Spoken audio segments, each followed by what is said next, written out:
안녕하세요. 실화사연 재미있게 듣고 있는 구독자입니다. 스트레스가 사람에게 만병의 근원이라고 하잖아요.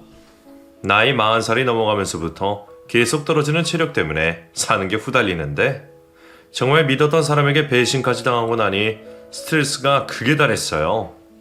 밥맛도 없어서 살도 쭉쭉 빠지고 잠도 잘 못 자고 전생에 내가 무슨 죄를 그렇게 지었길래 이런 사람과 연이 닿았던 건지 사는 게 재미가 없어서 속풀이하러 왔습니다.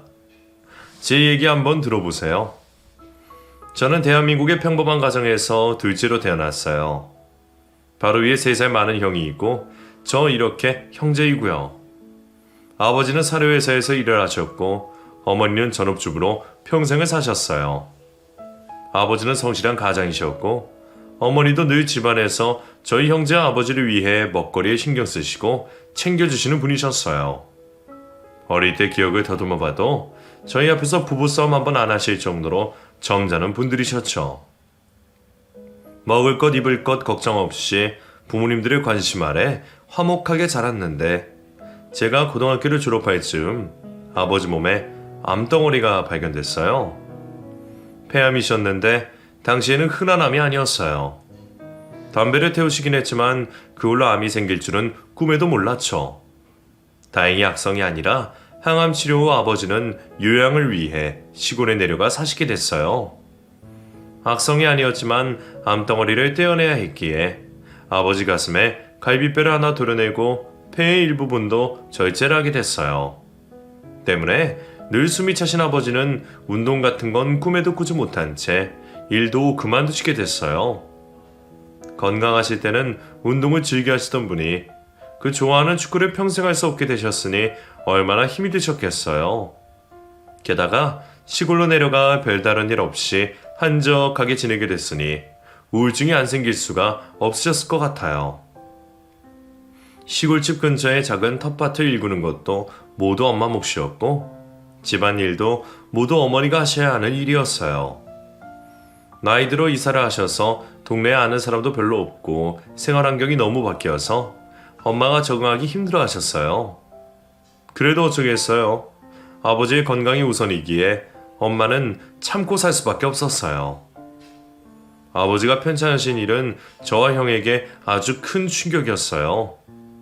당시 형은 군대에 가 있었고 저는 막 고등학교를 졸업하고 대학에 입학한 상태라 돈도 많이 들었고요. 입학금은 어찌어찌해서 아버지가 마련해 주셨지만 그 뒤 등록금은 차마 손 벌릴 수가 없어서 주중에 아르바이트도 참 많이 했어요. 형은 아버지가 수술을 받는 중에도 군대에 있어야 했기에 곁에 있어드리지 못한 걸 엄청 죄송스럽게 생각했어요. 어쩔 수 없는 상황이었다고는 하나 집안의 장남으로 그게 못내 마음에 걸리는 것 같았죠. 그래서 지금까지도 장난 노릇한다고 주말마다 꼬박꼬박 본가에 가고 있어요. 집안 분위기가 그래서인지 대학에 입학을 했지만 다른 동기들처럼 마냥 신나지만은 않았어요. 소개팅에 MT에 새내기라면 즐길 게 많았지만 당시 저에게 그런 것들은 사치로 느껴졌어요. 조금이라도 학점을 잘 받아서 좋은 직장에 취직하는 것. 그게 저에게 목표가 되어버렸어요. 군대를 제대한 형도 마찬가지였고요. 아버지 편찮으시니 우리 앞날은 우리가 알아서 해야 해. 아버지께 기댈 생각 같은 건 애초에 버려. 나도 알아. 학점 관리는 하고 있지? 알아서 할게. 그래. 다른 생각하지 말고 학교 졸업하는 것만 걱정해. 장남인 형도 어깨가 무거웠겠지만 저 또한 마찬가지였어요. 그동안 저희들 학교 보내고 장가 보낸다고 따로 돈 준비해 두셨다고는 했지만 아버지가 일을 못하시는 상황에 그 돈들은 두 분의 노후 자금으로 쓰여야 할 것 같았어요. 그러니 대학 등록금도 결혼자금도 제가 다 준비를 해야 하는 거죠. 혹시나 중간에 아버지가 수술이라도 하시게 되면 목돈이 필요할 거고요. 부모님께 의지하지 않고 혼자 모든 걸 다 준비할 생각에 마음이 참 바빴어요. 대학 등록금도 일부는 학자금 대출을 했기에 돈을 벌기도 전에 빚부터 있었어요. 그러니 마음 편하게 대학 생활을 즐길 수가 없었어요. 대학 졸업 후 중소기업에 취직이 됐어요. 맘 같아선 대기업에 들어가고 싶었지만 운이 안 따라줘서 면접에서 죄다 떨어지고 한 번에 합격한 곳에 바로 일을 시작했어요. 그래도 취업이 안 돼서 계속 놀고 먹는 친구들보다는 낫다는 생각으로 열심히 일을 했습니다. 얼른 자리를 잡고 싶은 마음이 아주 컸어요. 직장에 들어오고 나고 나니 그제서 이성에게 조금씩 관심이 갔습니다. 대학 때부터 커플인 친구는 취직을 하자마자 바로 결혼도 했어요. 친구 중에 연애 한 번도 안 한 사람은 저밖에 없었기에 소개시켜준다는 사람이 종종 있었는데 어찌된 일인지 관계가 오래가지 못했어요. 저도 답답했지만 어쩌겠어요. 저를 싫어하는 사람을 억지로 붙잡아둘 수도 없고 저한테 문제가 있나 싶었지만 대체 뭘 바꿔야 하는지도 모르겠더라고요. 이번에도 잘 안 됐냐? 너는 소개팅하는 것보다 족족광이냐? 나도 몰라. 여자들이 싫다고 하는데 어쩌겠어. 좀 잘해봐. 매너 있게 말하고 여자들한테 매력 어필도 좀 해보란 말이야. 야, 그게 마음대로 되면 지금까지 혼자 있겠냐? 소개팅을 추천하는 친구도 소개팅하는 저도 답이 없어서 참 답답했어요. 그러다가 마지막으로 하게 된 소개팅에서 그 여자를 만나게 됐어요. 안녕하세요. 네, 처음 뵙겠습니다. 친구의 여자친구가 아는 지인이라고 소개해준 그 여자는 직업이 초등학교 선생님이었어요. 교사라는 말을 듣고 나랑 과연 어울릴까 고민이 됐지만 생각보다 대화가 잘 통했어요. 무엇보다 취미가 맞았죠. 사진 찍는 거 좋아하신다고 하던데 어디로 출사 나가세요? 따로 동호회 활동을 안 해서 그냥 즉흥적으로 다녀요. 그냥 맘 내키면 움직이죠. 그러시구나. 저는 몇 달 전부터 출사 나가기 시작했어요. 확실히 자연광이 사진이 잘 나오는 것 같아요. 그렇죠. 언제 시간 되시면 찍은 사진들 보여주실 수 있어요? 네, 좋아요. 둘 다 사진을 너무 좋아했고 만나기 전부터 취미생활을 하고 있었기에 대화가 정말 잘 통했어요. 그 여자보다는 제가 사진 쪽으로 아는 게 더 많아서 알려주는 것도 재미있었고요. 사진을 어렸을 때부터 좋아했는데 아버지가 편찮으신 다음엔 잘 찍지 않았어요. 그러다가 취업을 하면서 다시 손에 들었는데 워낙 좋아하던 거라 그런지 사진에 더 애정이 생긴 상태였어요. 저희는 사진을 핑계로 자주 만나게 되었고 서서히 서로에게 빠져들었었어요. 그러다가 연애 2년 만에 결혼식을 올리게 되었어요. 정말 사랑해서 평생 함께 있고 싶어서 프로포즈를 했지만 2년간 연애를 하면서도 그 여자에게 대해 깊이는 알지 못했던지 결혼하고 나서야 그 여자의 성향을 제대로 알 수가 있었어요. 결혼 준비를 하면서부터 자주 싸웠는데 그래서 결혼하고 신혼 초에는 맞춰가고 산다며 제법 고생을 했어요. 보통은 신혼에 깨소금이 쏟아진다고 하잖아요. 저는 그런 게 하나도 없었으니 분위기가 어땠는지 예상이 되시죠? 이해가 도통되지 않아도 여자 붙들고 싸우는 것도 우습고 해서 제가 져주며 비를 맞춰줬어요. 제 딴에는 싸우기 싫어서 그렇게 한 건데 그게 제 실수였어요. 자기 마음대로 하는 성질을 저희 본가에 가서도 그래도 하는 겁니다. 워낙 시댁에 가는 걸 불편해해서 본인 뵈러 자주 가지도 못했어요. 한 달에 한 번 갈까 말까였고 부모님 생신이나 명절은 당연히 가는 거잖아요. 본가에 갈 때마다 그게 부부싸움의 원인이 되기도 했어요. 당신 정말 너무한 거 아니야? 우리 부모님 보는 게 그렇게 싫어? 당신도 우리 집에 있으면 불편해하잖아. 그래, 나도 불편해. 하지만 장인 장모님 앞에서 티나게 굴지는 않아. 그럼 어쩌란 말이야, 오래 있기 싫은데. 시댁에 가는 걸 싫어하고 자기 맘대로 살려고 하는 이 여자. 그럴 거면 혼자 살지 왜 저랑 결혼을 한 걸까요? 본가에 가기로 하면 벌써 하루 전부터 있는 신경질 없는 신경질 다 부리고 이왕 갔으면 며느리로서 부모님께 좀 잘해드리고 있다 오면 되는데 집에 언제 가냐고 저를 달달 볶고 진짜 괴롭더군요. 결혼한 지 얼마 되지도 않았는데 헤어지고 싶다는 생각이 들 정도였어요. 한 번은 저희 엄마한테 너무 버릇없이 말을 하길래 제가 뭐라고 했거든요. 그런데 그게 서운하다며 아버지도 계신데 저에게 큰 소리로 따지는 겁니다. 결국 그날 혼자 먼저 집에 가버렸어요. 그 꼴을 보고 있는 시부모인 두 분이 얼마나 마음이 힘드셨겠어요. 엄마, 아버지, 죄송합니다. 아무래도 제가 결혼을 잘못한 것 같아요. 그런 소리 하지 말어. 부부 인연을 맺는 게 쉬운 건지 아니? 올라가서 잘 달려봐. 원래 부부라는 건 맞춰 살아가는 거야. 그래, 너무 신경 쓰지 말고. 그렇다고 화내지도 말고 달러봐. 죄송해요, 아버지. 부모님은 서운한 마음이 크실 텐데도 내색하지 않으셨어요. 오히려 집에 가서 잘 달래주라면서 저희 부부관계를 더 신경 쓰셨어요.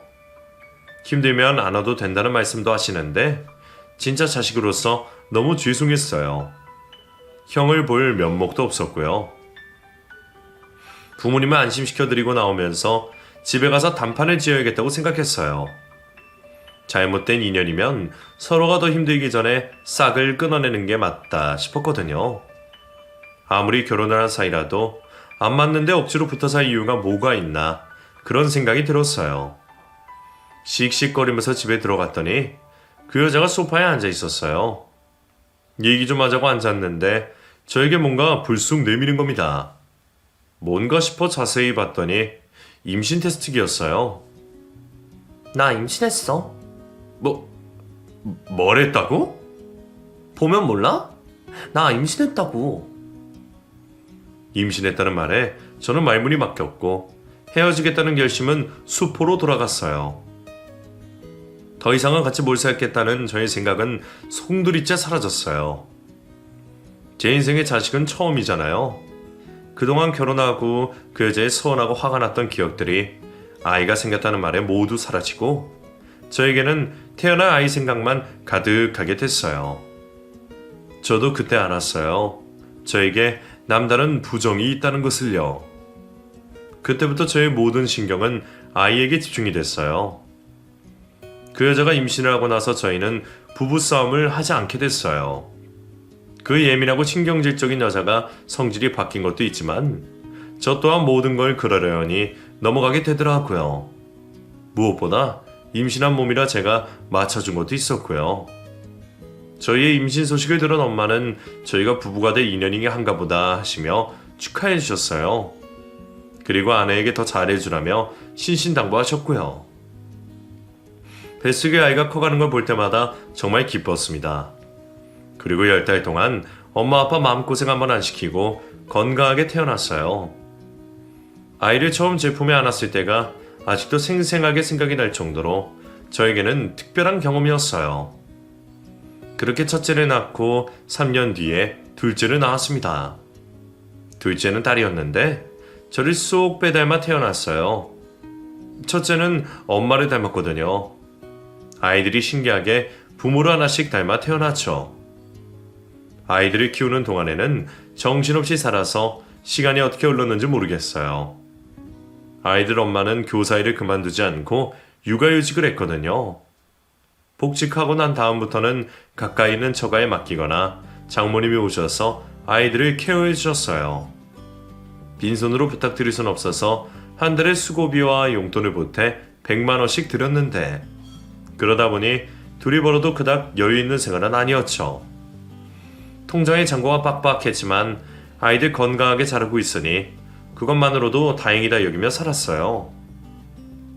아둥바둥 살며 버티다 보니 시간이 흘렀고 첫째는 중학생이 둘째는 초등학교 고학년이 되었어요. 그렇게 손이 가던 아이들이 스스로 할 수 있는 나이가 되자 저희 부부에게도 여유가 생겼고 장모님도 더 이상 왔다 갔다 하지 않으셔도 되는 시기가 왔어요. 우리 부부도 나이가 들고 결혼 생활이 10년이 넘어가자 서로가 맞춰져서 싸울 일도 그닥 없고 또 설레는 일도 없었어요. 저는 그동안 잊고 지냈던 카메라를 다시 들었어요. 애들 엄마와 함께 다시 취미생활을 시작했어요. 둘이 출사를 다니며 자연스레 연애할 때가 생각나더군요. 그러면서 서로 애틋한 감정도 생기고 여유도 생겼어요. 이런 게 부부가 나이 들어가는 거구나 느끼며 사이가 괜찮았는데 회사에서 제가 지방으로 발령을 받게 됐어요. 뭐? 어디로 간다고? 너무 멀잖아. 회사에서 가려면 가야지 못 주겠어. 아니, 당신 회사 너무한다. 그렇게 멀리 보내면 어쩌자는 거야? 당신 나이도 있는데. 부하 직원들 가면 안 돼? 아내도 교사라는 직업 특성상 이동이 잦았지만 그래도 출퇴근이 가능한 정도의 거리로 다녔어요. 그런데 제가 발령받은 곳은 차로 2시간은 넘게 가야 하는 거리라 출퇴근이 어려웠죠. 회사 내에서도 입지가 약해져 있던 터라 안 가겠다고 버리칠 수도 없는 입장이었어요. 그래서 제가 별 수 없이 방을 구해서 지내기로 했어요. 당신 혼자 지내도 괜찮겠어? 별 수 없지 뭐. 애들 학교 다니는데 전부 다 움직일 수도 없고. 몇 년 버티면 집 가까이 보내주겠지. 아휴, 이게 뭔 일인지. 가족들 다 이곳에 있는데 혼자 지내야 하는 게 좀 서글펐지만 별 수 있나요? 먹고 살려면 제가 회사에 맞추며 살아야 되는 것을요. 회사 근처 작은 원룸을 하나 구해서 이사를 하고 주말 부부를 하게 됐어요. 이사를 하고 나니 이런저런 걱정이 얼마나 되던지. 이사한 첫날 밤에 자려고 누워도 낯설어서 그런지 잠도 잘 안 오고 별의별 걱정이 다 됐어요. 집에 문은 잘 잠그고 다니는지, 야식 시켜 먹는다고 아무나한테 벌컥벌컥 현관문 열어주는 건 아닌지, 애들이 내가 없다고 어긋나는 건 아닌지, 살면서 한 번도 생기지 않았던 나쁜 일들이 다 머릿속에 떠올라 아주 애를 먹었어요. 이튿날 일어나자마자 집에 전화를 걸어보니 아내와 아이들은 평소와 다름없는 목소리였어요. 오히려 너무 편한 목소리가 그게 얼마나 서운하던지. 타지에 홀로 와 있는 제가 오히려 걱정스러울 정도였어요. 걱정으로 시작된 주말 부부는 나름 좋은 것도 있었어요. 금요일 저녁에 일이 끝나고 집으로 갔더니 제가 온다고 진수성찬을 차려놨더라고요. 평소 같으면 애들도 자기 볼일 본다고 다 같이 얼굴 보기 힘들 텐데 둘 다 집에서 저 오기를 기다리고 있고 타지 생활하는 제 안부를 묻기도 하고요. 아내도 웬일로 저에게 다정하게 굴고 챙겨주는 게 은근히 좋았어요. 주말 부부하면 부부 사이가 좋아질 수도 있다는 말을 들었는데 우리 부부 얘기인가 보다 그렇게 생각했어요. 하지만 그런 게 또 오래가지는 않더군요. 1년, 2년 주말 부부를 하면서 그 애틋한 것들이 사라지고 무심함만 남게 됐어요. 어디야? 왜 집에 안 와? 애들도 안 들어오고. 당신 도착했어? 나 오늘 회식인데 말을 안 했네. 애들도 친구들이랑 놀다가 들어온대요? 그래? 많이 늦어? 오늘은 좀 늦을 것 같아. 배고프면 시켜 먹어요. 알았어. 회식이라고 하니 뭐라 하겠어요. 저도 직장 생활하는 사람이니 이해를 해야 하지만 그래도 서운하긴 했어요. 예전에는 주말에 같이 시간도 보내고 출사도 나가고 그랬는데 어느 순간부턴가 주말마다 약속이 있다면서 혼자 나가더라고요. 화장도 진해지고 옷도 치마를 주로 입고 가만 생각해보니 못 보던 옷들도 보이고 원래 꾸미는 건 신경 안 쓰던 사람인데 안 하던 짓을 하는 거죠. 안 꾸미고 추레하게 있는 것보다는 보기 좋아서 별 얘기를 안 했는데 문득 이상하다는 생각이 들었어요. 그래도 저를 두고 딴짓을 한다는 의심을 하지는 않았어요. 뭔가 심경에 변화가 생겼나? 우리 나이에 갱년기 때문에 고생한다는데 그건가? 몸에 좋은 거라도 먹여야 하나? 그런 걱정들을 했는데 저의 예상은 모두 비껴나갔다는 걸 알게 됐어요. 그 여자의 외도를 알게 된 건 정말 우연히 알게 됐어요. 그날도 금요일 일을 마치고 집에 왔고 그날도 모임이 있어서 혼자 밥 먹으라는 말에 오랜만에 처가에 갔어요. 장인이 좋아하시는 소고기를 사서 술도 한잔 드리고 오랜만에 담소도 나누고 집으로 오는 길에 아파트 입구에서 아내를 봤어요. 웬 남자가 손을 잡고 걸어가는 걸 바로 발견했죠. 너 지금 뭐 하는 거야? 처음에는 제가 잘못 봤는 줄 알았어요. 그런데 눈을 씻고 봐도 애들 엄마인 거예요. 수유도 한 잔 들어간 상태에 화가 머리 끝까지 났고 바로 소리를 질렀어요. 깜짝 놀라 돌아보더니 저를 보고는 안절부절 못하는 거죠. 이 새끼 누구야? 누구냐고! 그 여자는 잡고 있던 손을 급하게 뿌리쳤는데 나이가 상당히 어려 보였어요. 얼핏 봐도 10살은 어려 보이는 남자. 저는 그 자식의 멱살을 바로 움켜쥐었고 그 여자는 저를 말리며 다급하게 말했어요. 여보, 아무 사이도 아니야. 그냥 아는 후배야. 내가 집에 가서 다 설명할게. 제발 이 손 좀 놔. 후배? 후배인데 왜 손을 잡고 걸어다녀? 네가 제정신이야? 집 앞에서 겁도 없이 이러고 다녀? 순간적으로 이성을 잃은 저는 그 남자의 얼굴에 주먹을 날렸어요. 키만 컸지 비쩍 마른 그 자식이 바닥에 철부덕 넘어지더군요. 그 여자는 비명을 지르고 그 자식은 엉덩이를 훌훌 털고 일어나더니 저더러 한 대 쳤으면 됐죠? 저 이제 갈게요. 하고는 가버리는 겁니다. 달려가 붙잡으려는 걸 그 여자가 말려서 겨우 집으로 들어왔어요. 집에 들어가자마자 그 여자를 데리고 안방으로 들어갔어요. 그리고 해명을 요구했죠. 자기는 아니라고 하지만 백방불륜이었어요. 친한 사이인데 왜 손잡고 다니냐고 유부녀가. 말이 안 되잖아. 그게 아니고. 아니긴 뭐가 아니야. 너 나 없는 동안에 이러고 다녔냐? 보니까 나이도 한참이나 어리던데. 애들 가르치는 선생이란 여자가 새파랗게 젊은 놈이라 바람이나? 제발 애들 듣겠어. 목소리 좀 낮춰. 부끄럽긴 한가 봐.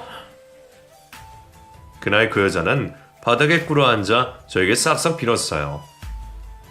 얼굴은 눈물 때문에 화장이 다 번져선 흐르는 콧물도 제대로 닦지 못하고 울고 있는데 꼴이 참 가관이 아니더군요. 바람 피웠다는 걸 확신했을 때 진짜 헤어지고 싶었어요. 이런 여자 내가 왜 참고 살아야 되나. 한 번이 무섭지 또 바람 피우지 말란 법이 어디 있나. 그런 생각이 들어서 미치겠더라고요. 그런데 차마 애들이 눈에 밟혀서 그럴 수가 없었어요. 그 여자도 한 번만 봐달라고 사정사정을 하는데 모질게 굴지를 못해서 기회를 주기로 했죠. 그 일이 있고 한동안 주말에도 집에 가지 않았어요. 이혼을 안 한다고는 했지만 그 얼굴을 보고 싶지가 않았죠. 그 여자를 보고 있으면 자꾸만 어린 놈이랑 시시덕거리는 게 생각이 나서 견딜 수가 없었어요. 아이들 생각하면서 마음을 달래려고 애를 썼어요. 잡생각이 자꾸 들어서 운동도 시작하고 술도 마셔보고요. 하지만 뭘 해도 제 마음이 편하진 않았어요. 정말 많이 괴로웠습니다. 그 여자가 바람을 피운 건 우리 둘만 알고 있는 채 시간이 흘렀어요. 저는 다시 발령을 받아 집으로 돌아왔고 가족과 함께 살게 됐어요.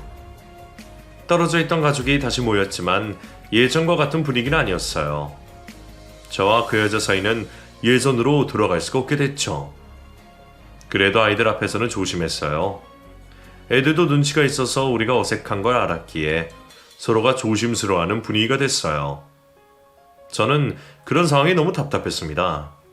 이미 끝난 일인데 원망을 쏟아낼 수도 없었어요. 그래서 답답한 마음을 풀어내고자 친한 친구에게 속을 털어놓게 됐어요. 뭐? 재수씨가 뭘 했다고? 진짜야?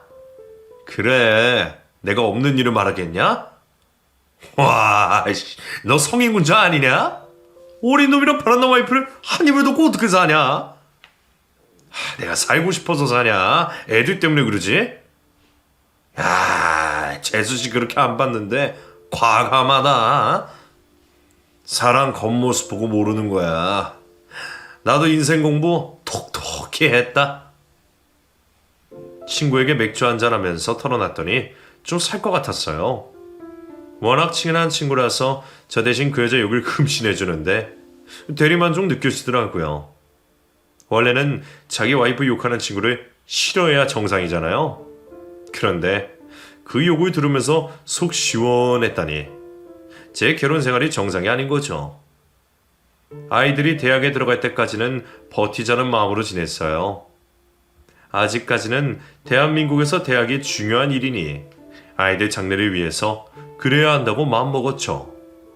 그리고 그 여자도 저에게 들킨 이유로 조심스럽게 행동하니 그때까지는 이렇게 버틸 수 있다고 생각했어요. 그런데 사람 마음이라는 게 참 모르는 것 같아요. 그렇게 믿어달라고 했던 여자가 또 허튼 짓을 할 줄은 정말 몰랐거든요. 그 일은 제가 다시 발령으로 주말 부부를 하게 됐을 때 벌어졌어요. 집으로 온 지 얼마 되지도 않았는데 다시 지방으로 발령이 난 겁니다. 이번 발령은 정말 찜찜했어요. 한 번 일이 있었기에 더욱 집을 비우면 안 된다는 생각이었고요. 발령을 재고해달라고 했더니 그만두라는 말에 어쩔 수 없이 정말 어쩔 수 없이 지방으로 가야 했어요. 당신 출퇴근 되겠어? 왕복 4시간 거리를 매일 다니면 힘들 텐데. 할 수 있어. 괜찮아. 왜 그렇게 힘들게 살아? 그냥 거기에 방을 구하지. 내가 왜 이런지 몰라서 그래? 남의 속도 모르고 하는 그 여자의 소리에 버럭 화를 냈어요. 정말 내가 왜 이러는지 모르고 하는 소리인지 불안해서 집을 비우지 못하는 제 속내를 그렇게도 몰라주나 싶어 더 짜증도 났고요. 힘들 거라는 생각을 하며 지방으로 출퇴근이 시작됐지만 역시나 체력이 따라주지 못했어요. 아침 저녁으로 2시간씩 도로에서 시간을 보낸다는 거 진짜 많이 힘들거든요. 결국 집에 오는 길에 졸다가 큰 사고가 날 뻔하고는 별 수 없이 방을 구해야 했어요. 몸은 집과 떨어져 있었지만 저의 온 신경은 집에 가 있었어요. 정말 마음 같아선 집안에 CCTV라도 달아놓고 싶었지만 차마 그렇게까진 할 수가 없어서 설치까지 다 알아보고는 마음을 접었고요.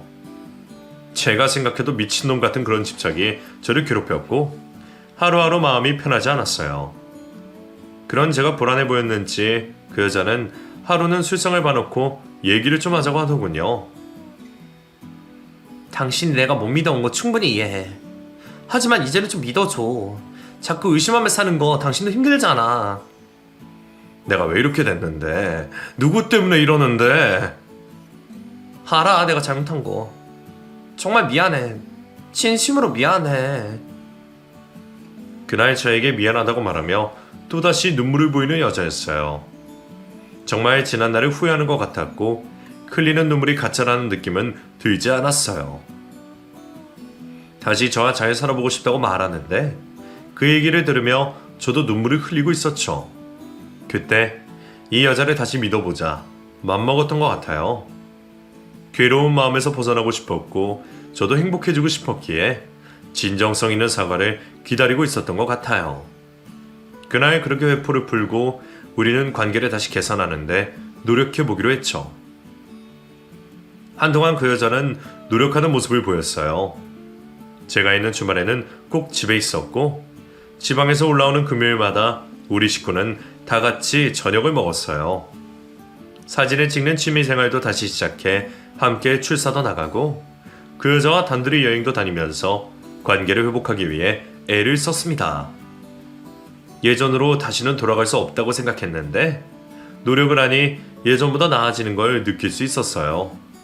저도 한결 마음이 편해졌고 그 여자의 말을 믿을 수도 있게 됐어요. 덕분에 제 머릿속에 늘 있던 이혼이란 단어가 사라질 정도로 사이가 좋아졌어요. 그런데 그 여자는 다시 한번 저의 믿음을 배신하고 맙니다. 아주 악독하고 지독한 방법으로 사람을 골탕 먹이더군요. 이렇게까지 해야 하나. 정말 사람을 확 질리게 만들어버리는 일이 생겼어요. 주말 부부를 하면서 관계가 좋아졌을 때 제가 크게 아픈 일이 생겼어요. 그동안 신경을 너무 많이 써서 그런지 시름시름 앓기 시작한 거죠. 원인이 뚜렷하게 있는 병이 아니었어요. 옅은 몸살이 꾸준히 있었고 기력이 떨어져서 일을 마치고 나면 다른 약속을 잡을 수가 없었어요. 그래서 퇴근 후에는 원룸으로 가서 누워있어야 할 정도로 몸이 안 좋았어요. 어디가 아픈지 정확하게 알기라도 하면 치료를 할 텐데 그게 아니라서 고칠 수도 없었어요. 그런 상황이 계속되자 매주 집에 가는 게 부담이 되기 시작했고 별 수 없이 격주로 집에 가게 되었어요. 집에 안 가면 어쩌나 걱정했지만 의외로 혼자 있는 것도 나쁘지 않았어요. 그동안 온통 집안일에 신경을 쓰면서 저 자신을 돌아볼 시간이 없었잖아요. 그래서 산책도 하고 동네 도서관에 가서 책도 읽고 가까운 산에 등산도 하면서 저만을 위한 시간을 보내기 시작했죠. 집을 걱정하는 저에게 아무 신경 쓰지 말고 몸 챙기라는 말을 들으며 설마 또 바람을 피우겠나 이번에 믿어주자 이렇게 저 자신을 달래며 건강을 찾는 일에 신경을 썼어요. 4개월 정도 그렇게 보내고 나니 점점 체력이 올라오기 시작했어요. 먹는 것도 신경을 쓰고 운동도 하고 스트레스 안 받으려고 애쓰고 했더니 몸이 많이 좋아졌죠. 집에 안 가는 주말이었지만 왠지 가고 싶은 마음이 들었어요. 그래서 가족들에게 알리지 않고 차를 몰아 집으로 갔습니다. 도착하니 점심시간이었어요. 저는 점심이라도 맛있는 걸 먹을까 싶어 그 여자에게 전화를 걸었는데 받질 않았어요. 별 수 없이 집으로 가서 라면 하나로 때우고 소파에 있자니 빈집에 혼자 공허하더군요.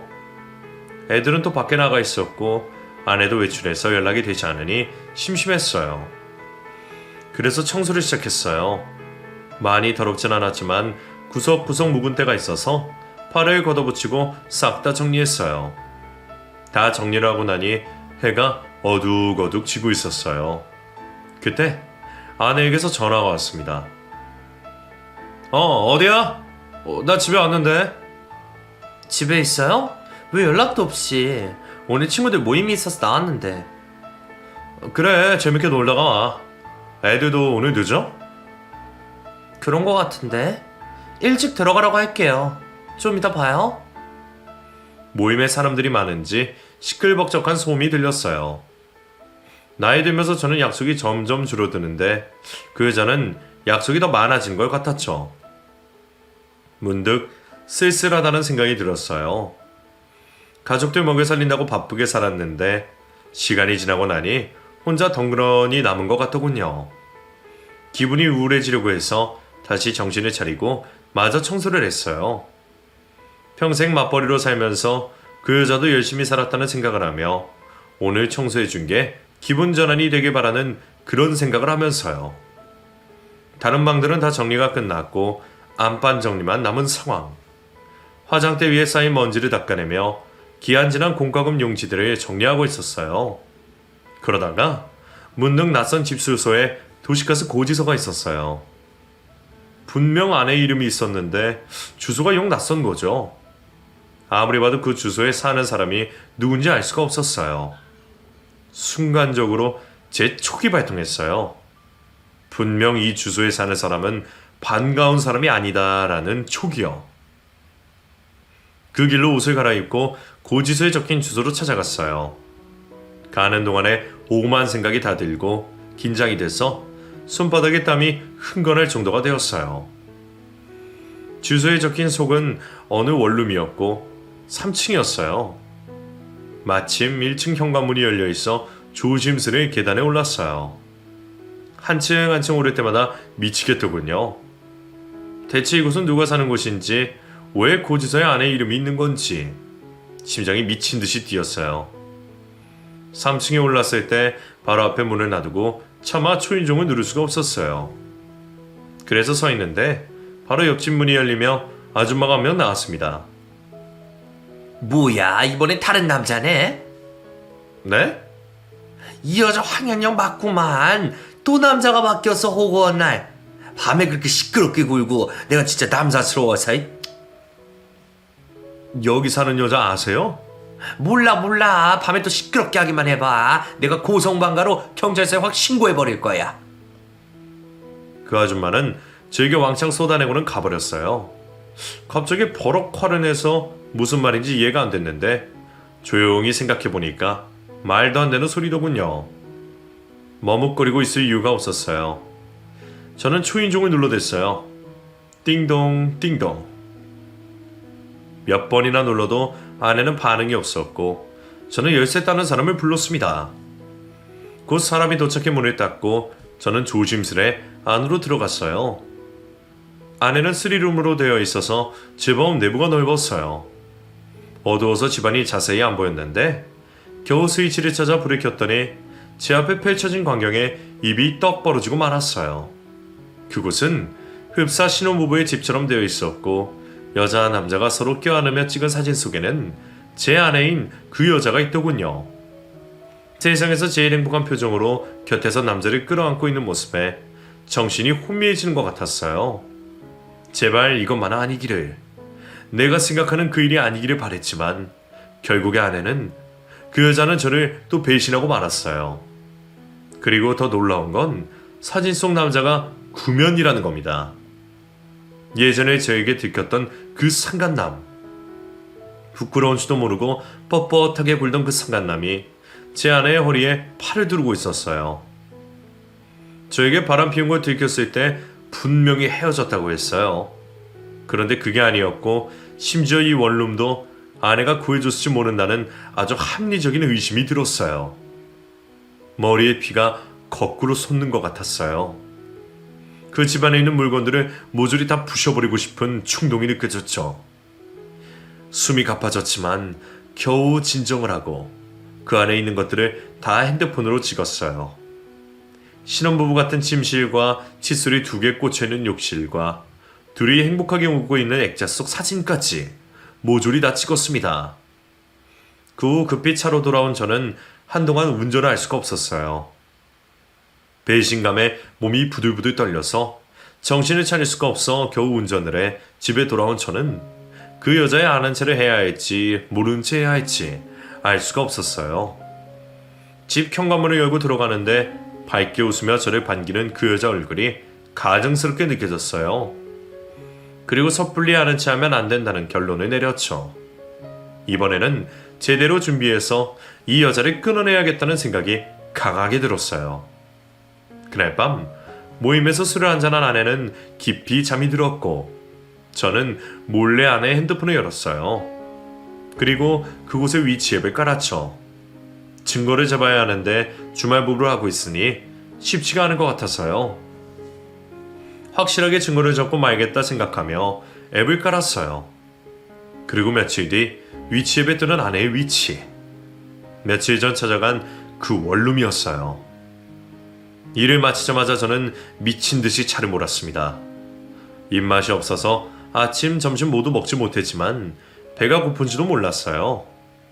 급하게 도착해 위치를 한 번 더 확인하고 원룸으로 올라가기 시작했어요. 드디어 3층 문 앞에 선 저는 주저하지 않고 초인종을 누르고 배달 왔다고 했습니다. 그러자 익숙한 여자의 목소리가 들렸어요.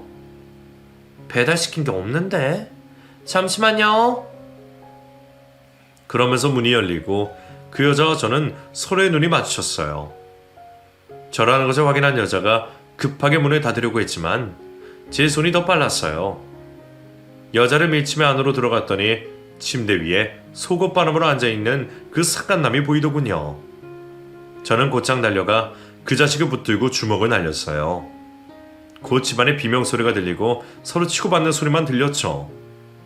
한참 뒤 서로를 씩씩거리며 노려보는데 그 상간남이 말을 꺼내더군요. 와, 이 아저씨 또 주먹부터 날리네. 뭐라고? 너는 뭐가 그리 당당해, 어? 유부녀랑 놀아난 주제에 뭐가 그리 당당하냐고? 나도 좋아서 이러는 거 아니에요. 저 여자가 사정사정해서 놀아주는 거니까. 뭐라고? 이 자식이. 제가 다시 주먹을 쥐고 달려들려고 하자 상간남이 두 손을 들며 항복한다는 듯이 손짓했어요. 그러면서 옷을 주섬주섬 집어입더니 그 여자에게 다시는 연락하지 말라면서 집 밖으로 나가버리더군요. 상간남의 의외의 행동에 벙친 건 그 여자였어요. 너 제정신이야? 하다 못해 두 집 살림이냐? 미안해. 미안하다고 말만 하면 다야? 나 이제 너랑 도저히 못 산다. 이혼 서류에 도장 찍어. 여보. 여보라고 하지도 마. 뻔뻔스럽게 어떻게 나한테 여보라고 해? 너는 내 아내가 될 자격도 없고 엄마 될 자격도 없어. 헤어져. 집을 나오면서 벽에 걸려있던 액자를 집어 던졌어요. 유리가 깨지면서 액자도 부서졌죠. 그걸로 분이 풀리지 않았지만 그렇게라도 해야 했어요. 주저앉아 울고 있는 그 여자를 보며 가차없이 그곳을 떠났습니다. 그 다음날 변호사를 찾아갔어요. 이혼을 할 사유는 충분했지만 제가 원하는 건 양육권이었어요. 어차피 아이들 곧 성인이 될 테지만 그래도 양육권을 사수하고 싶었어요. 그래서 제가 수집한 증거들로 소송 준비를 했습니다. 그 여자의 외도 행각은 양가 어른들도 그리고 우리 아이들도 모두 알게 됐어요. 모두 충격을 적잖이 받았고 장모님은 저에게 찾아와 비기까지 하셨어요. 최서방, 제발 우리 딸 한 번만 봐주게. 지도 잘못한 걸 알고 있어. 매일 밤 울면서 뉘우치고 있다고. 이 나이에 이혼해서 어떻게 살라고 그러나? 장모님도 너무하십니다. 제가 그동안 고통받는 건 안 보이세요? 저 그 여자랑 사는 동안에 살이 10kg나 빠졌어요. 제가 그동안 살이 안 찌는 이유를 모르셨죠? 다 그 여자 때문이란 말입니다. 알지 알아. 내가 100번 알지. 근데 한 번만 봐주면 안 되겠나? 나를 봐서라도. 백발 노인이 사정사정하며 봐달라고 하는데 그 모습이 안 돼 보였지만 저는 더 이상 그 여자와 엮이고 싶지 않았어요. 아이들도 첫째는 담담하게 받아들이는데 둘째는 눈물을 보이더라고요. 저에게 엄마 용서해달라고 하는데 마음이 너무 아팠어요. 아이들 생각하면 갈등도 생겼지만 제가 살려면 이혼을 해야 한다는 결론이 났고 결국 이혼 도장을 찍고 말았어요. 그동안 바람 피우면서 자기가 벌어서 모아둔 돈 다 쓰고 생활비까지 땡겨서 그 남자 밑에 갖다 바친 걸 나중에 알게 돼서 재산분할도 취소안으로 하고 양육권도 모조리 다 제가 가져올 수 있었어요. 소설하는 동안에 눈물 콧물 다 빼는 모습이었지만 마음을 단단히 먹고 절대로 봐주지 않았어요. 그렇게 저는 이혼을 하게 됐습니다. 현재는 아이들과 저 이렇게 셋이서 생활하고 있어요. 본가에서 어머니가 자주 오셔서 반찬도 챙겨주시고 아이들도 챙겨주시고요. 결혼 생활하면서 아들 집에도 저도 못 주셨는데 이혼하고 나서 편하게 왕래를 하시게 됐어요. 그 여자는 지금 바람 피운 게 동네에 소문이 나서 다니던 학교도 잘렸다고 하더군요. 학부형들이 항의해서 결국엔 직장도 그만둘 수밖에 없었던 거죠. 한편으로 안타깝기도 하지만 한편으론 자기가 자초한 일이라는 생각에 속이 후련하기도 해요. 제 이야기는 여기까지입니다. 쏟아내고 나니 속이 좀 시원하네요. 끝까지 들어주셔서 감사합니다.